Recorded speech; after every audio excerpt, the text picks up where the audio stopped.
elettorali, a partire dalle amministrative. Ci racconta tutto in diretta da Montecitorio Alessandro Gamberi. A te Alessandro.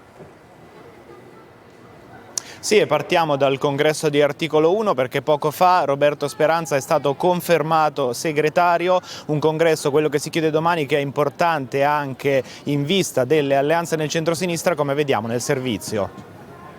È il congresso che archivia lo strappo del 2018 tra Articolo 1 e PD, ora un nuovo percorso comune. Se si fa la sinistra, quella che serve all'Italia e all'Europa, noi ci siamo. Io rispondo subito sì.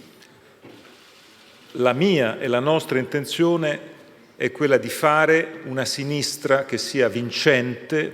Ad aprire la giornata le note di Bella Ciao, la testimonianza di una ragazza ucraina. Da Speranza pieno sostegno a Kiev e alla difesa comune europea. E di Europa più forte parla anche il segretario PD. L'auspicio è che Macron vinca contro chi, afferma Letta, l'Unione vorrebbe invece distruggerla, cioè Le Pen.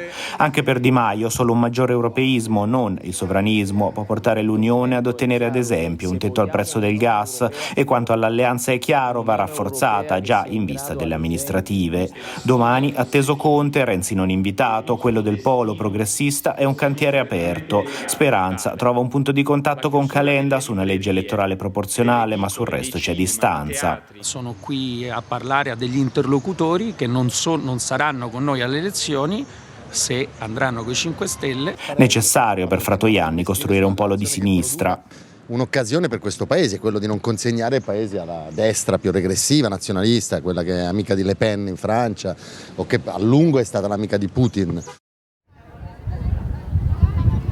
Intanto nel centrodestra, confronto acceso in vista delle amministrative, Meloni aveva chiesto a Lega e Forza Italia se il loro obiettivo fosse quello di battere la sinistra oppure quello di battere Fratelli d'Italia. Ieri Salvini aveva risposto ribadendo unità, oggi l'ha fatto Tajani, lo possiamo ascoltare, poi linea a voi.